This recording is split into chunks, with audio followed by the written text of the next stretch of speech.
السلام عليكم خوتي خواتاتي، كي دايرين؟ لاباس عليكم؟ احوالكم على خير وبخير. رمضان مبارك سعيد، كنتمنى يدخل عليكم بالهنا والتيسير وبزيد الرزق يا ربي. جيت اليوم نشارك معكم واحد الوصفه اللي بسيطه، وهي دانون منزلي بالمكونات اللي بسيطه وتعطيني كميه شويه لا باس بها. كنتمنى تجربوه وما تنساوناش من لي لايك ولي جيم ولي كومونتيرات ديالكم زوينين، واللي مازال ما تابوناش في القناه ديالي يتابونوا ويفعل زر الجرس باش يبقى يتوصل بكل ما هو جديد. ندوزو للمقادير وطريقه التحضير على بركه الله. غادي نحتاجو على بركه الله عندنا يطرد الحليب، فانيلا، دانون فاني يكون عاقد اي ماركه، 3 المعالق ديال السكر سنيده. غادي ندوز دابا ندير نص لتر ديال الحليب في كاسرونه، وغادي نديرو يفيض حتى يدير الكشكوشه حتى يفيض الناني عادي. دابا هذا غادي نردو فوق البوطه حتى يفيض ونرجع معكم.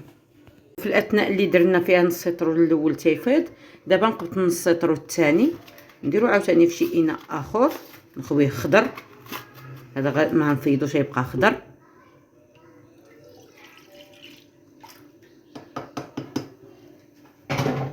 ونضيف 3 المعالق ديال السكر سنيده، ونضيف له فاني،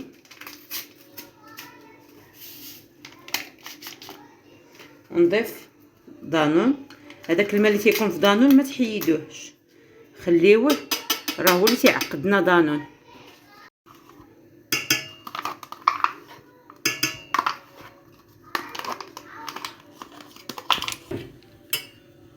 ومن بعد نخلطو مزيان بهذا الفوي هذا ونخليوه على جنب حتى يفيض لنا نص لتر الاول اللي درنا. او من بعد ما فاض نحاول نحيد هذيك الفراره باش ما تجيناش في الوجه نتاع دانون.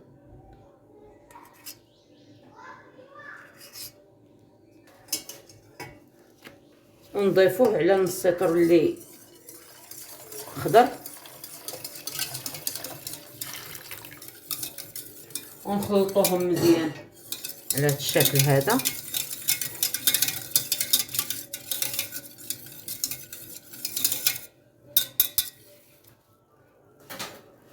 يديرهم انا راه ما عنديش، اكتفيتي بهاد الكويسات هادو صافي نبقى نعمرهم.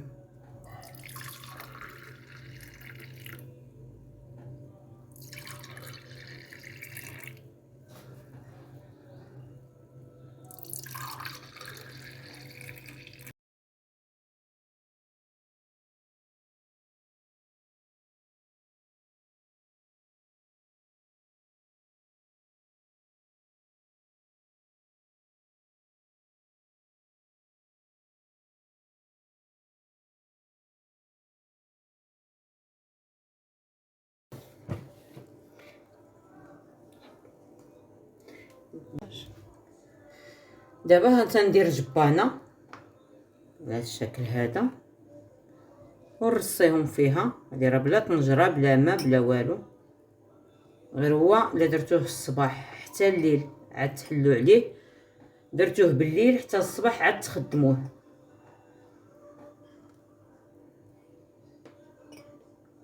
انا راني نديره بالليل، دابا نخليه يبات وفي الصباح عاد نشاركو معاكم.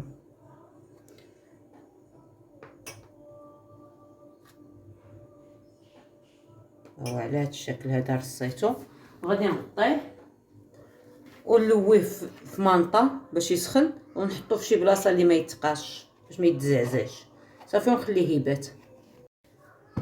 ودابا جبنا مانطه ايوا نلمدوه ونكمدوه ونخليوه يدفى مع راساتو حتى الصباح ونحلو عليه. ندير له هذا الشكل هذا صافي، تنحطوه في شي ركينه في البوطاجي ونخليه على هذا الشكل هذا، وفي الصباح فاش يوجد غنشاركو معكم الشكل اللي جا عليه. ومن بعد ما بات معنا الليله كامله ها هو هانتوما كي تيجي راه تيجي خاتر هانتوما وتيجي بنين. شاد راسو وتيجي بنين، حسن ديال الحانوت للسحور ولاش لا حتى للفطور، تيجي بنين. كنتمنى تجربوه وبالصحه والراحه، والى وصفه اخرى ان شاء الله.